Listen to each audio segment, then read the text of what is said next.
Blake in Illinois. You're on Free Talk Live. Blake. Howdy. Hey, you're on the air. All right. I heard you guys were just talking about the whole Mike Brown thing.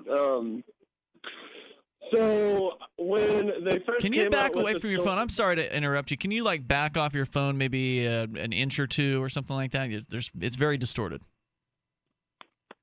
Okay. Is it better now? A little bit. Go ahead. Okay. So I heard you guys talking about the whole Mike Brown thing. I just found out about the show through watching that Never Get Busted DVD. You guys were talking about what happened in the gas station. When that story first came out, I'm not aware of anything happening in a gas station. No, you're talking about the convenience store? Yes. Yeah, the convenience store or Okay. whatever. Okay. Well, when that story first came out, I saw a screenshot of, the images of him pushing the guy away and all that junk. Well, when I looked at it, it doesn't look anything like the guy. And if you zoom in and look at the timestamp, I'm pretty sure it says a different date than the time that he got shot. It could be that the date's wrong on the system, you would think the police could screw it up, no doubt, but would they really botch it up that bad where they would release video footage from a day that wasn't even the day in question? Yeah, I don't know, man. Maybe they were in a panic. I wouldn't put it past them. I don't know. It could be. Exactly. And what do you guys think about the whole rioting thing right now? How does that make you feel? What's happening with it? I haven't seen the news today. I know that there were some issues earlier this week, but I don't know much about what's happened within the last 24 hours. Well, I don't support. Let me answer the question real quick. I support people going out and protesting to try to advance the point and bring attention to what is going on, but I do not condone the destruction of property in the course of doing so. Yeah, I couldn't get behind that either, using violent and angry methods in order to achieve something that's supposed to be, a good thing. If you're trying to reduce police violence and bring awareness to that, then committing crimes on a daily basis is really not a good way to do that. That's making you seem less credible. I completely and thoroughly agree with that. I feel like Ferguson as a community has made themselves look very ignorant. I've seen several videos of people looting stores and stealing rims and stuff. What kind of good does that do? You know what I mean? That just makes you guys look horrible as a community. You know what I mean? Well, I don't know what you mean by you guys and a community. What are you referring to there? I mean Ferguson as a community. I understand. I don't look at people as a group. I look at individuals, and what I see there are individuals who are using this controversy as a cover for utilizing this as an opportunity to essentially rob and destroy property. So that doesn't say anything to me about a community. It just says that, like a lot of communities, there are some bad people in this one. Right, these people that are looting are probably going to do that anyway. It's just that now they have an excuse to. All right, I guess not as a whole community. I just think it's kind of ignorant, and they're just literally using this as an excuse to hit a lick. You know what I mean?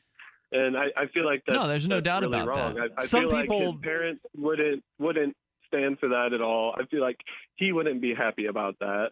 There are some people that use a sports team winning a championship as a reason to go overturn police cars, set things on fire, and break windows. Yeah, I've seen that. When I've seen the sports videos of people, hooligans or whatever, just destroying things, I found myself wondering, did their team lose? No, turns out a lot of times the team wins and they go crazy like that. Yeah. So either way, whether it's good or bad, people want a reason to riot. It's Apparently, wrong. It's clearly not the right thing to do. But when you grow a movement to the point where it's large, the thing is you lose control. As soon as you get past 10 people, it's out of your control. Yeah. When people start to show up to something and then they do things you don't like, if you're in a public place, there's very little you can do besides distance yourself and say, whoa, that's not me. I'm not with those people. I don't appreciate that. You can speak out to them, but I also wouldn't blame somebody for being afraid of these criminals. I mean, these guys might shoot you. Who knows? They're probably just cowardly thieves, but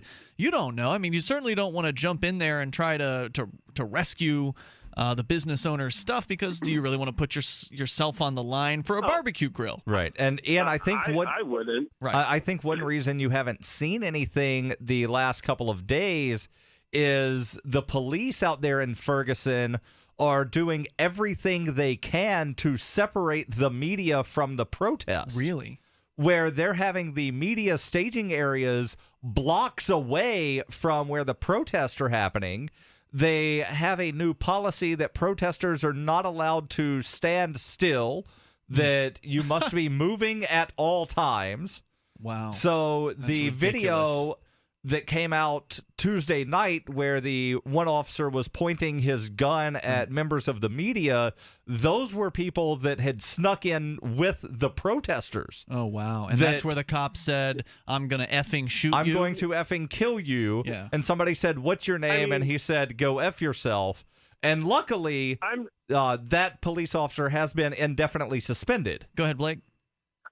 I'm not a huge fan of the cops to begin with. I'm really not. But looking at it from their point of view, when you have so many ignorant people burning down buildings and, how many buildings have been burnt cars down? Hold on. One building. One building. All right, hang on. Blake, we'll let you come back here in a moment. I know you're new to the show. We'll come back with you if you don't mind. Hang on, we'll bring it back. Blake it's actually just found Free Talk Live by watching Never Get Busted, which I think on his second DVD, Barry Cooper actually included a little Free Talk Live advertisement at the end, which was awesome. We do love ourselves some Barry Cooper here, or at least I do. It's Free Talk Live. We've got Blake on the line in Illinois. He was actually watching the Never Get Busted DVD, one of them. I think there's been 2 or 3 of them. Blake, which one were you watching? Do you recall? I was watching the Never Get Rated. Never Get Rated. I think that was his second Which I DVD. found to be very informational. Yeah, Barry Cooper is a great guy. I've had the chance to spend some time with him in person. He actually came up here with his wonderful wife, Candy, before they... That's awesome. Yeah, years before they left the country. They're now living in Mexico, as you may be aware, having to have left after the Cop Buster series. Did they get harassed, I guess? Yeah, he did a series called Cop Busters. That's Cop Busters with a K, where they basically did reverse sting operations on the police and got them to... Oh, yeah, I've seen that. That's really cool. Yeah, and... It's basically him catching them do illegal raids and stuff like that. Yeah, exactly. And they didn't like that very much, so they came after his kids. And when he got his kids back, they left the country, so you can't blame him for that. But great guy, and he's just become more hardcore towards freedom over time as well, which has been kind of fun to watch. So go and check him out at nevergetbusted.com. But Blake, you were talking about, I don't even know why we held you over at this point. I didn't take any notes. So what were you talking about? The thing in Ferguson and the media being segregated from the protesters. Okay. I'm sorry, I was being censored. There was a claim about buildings being burned down. Oh, yeah, that's right. You were saying buildings had been burned down, and you were sort of grouping everybody in together. A building that has been burned down, but there's been several buildings that have been looted. Like I've seen people, come out with rims. Like, what is looting a rim store going to do to help that? But my last point basically was there's, you know what I mean? There's so many people jumping on this bandwagon right now because it's with like conspiracy theories and things. There's so many teenagers that don't have like a lot to do with their life, and it makes them feel good to be a part of something. Is it teenagers who are out causing the destruction? I mean, I haven't seen a lot of the footage, so I imagine a number of them are. But is it also? I would imagine a lot of young men in their 20s are probably involved as well. Yeah, totally. Well, I just feel like there's been so many people on this bandwagon, and this protest has been going on so long. I'm not a huge fan of the cops, but if I was a cop and I was working there right now, I would probably be pretty frustrated too. Like, I can look at it from their point of view. Well, the cops have no one to blame but themselves. I mean, look, there's no doubt. I agree with you that the people who are looting out of control, that's totally unnecessary and destructive, and shame on those people, and it's wrong, and they need to make right and make good and all that. Of course, it's going to be difficult to do that because, unless you've got the video footage and it's crystal clear, you probably don't know who's doing it. Well, if you're shooing people along and you see somebody not carrying a flat screen television or something that had been looted from one of the stores that they just passed by, that person probably has not looted anything. It's probably a good indicator. So, don't arrest that person. You look for the person that's carrying something out of the store being looted.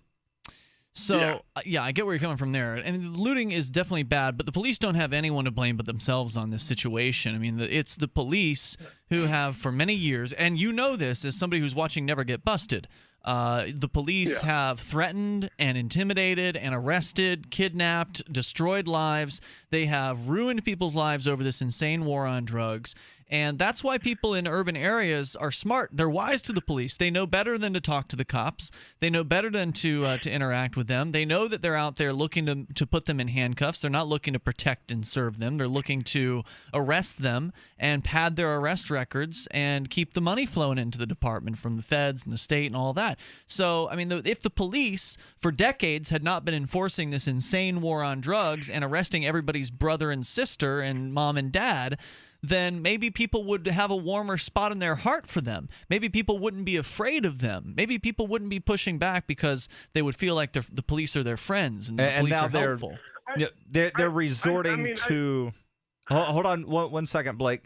They're resorting to like military-style weaponry, such as the Bearcats and other armored personnel carriers, to wind up driving around a protest area.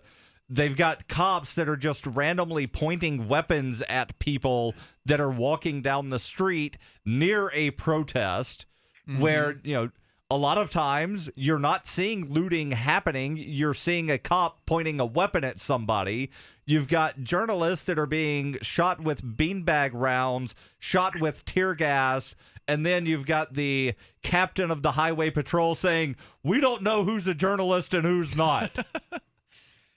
So, I mean, go ahead, Blake. I totally understand what you're saying about, people being afraid of the cops, because they're my worst fear. For 2 years of my life, when I was 13 years old, I had a cop terrorize me every night for 2 years straight because my mother's a lesbian and she got with another woman whose ex-husband was a cop. Oh, no. And, so he didn't like that very much, and he for fucking like 2 years. We gotta let you go, man. We can't have you saying those things on the radio. This is a radio show. Sorry about that. Well, it sounded like he was really passionate about the issue, and I can appreciate that. The toll-free number is 855-450-FREE, and what he was telling us was this, that he, his mom was a lesbian, and she was with a lady who was at one time with a cop. And you don't want to be on the bad end of an angry cop who's and can jealous. You blame him for cursing about it? No. Like being harassed for 2 years every single night for something like that. I believe him too. I don't know the guy, but I believe him. Sounds totally plausible. Free Talk Live, 7 nights a week from 7 to 10 Eastern, live on the Liberty Radio Network at LRN.FM.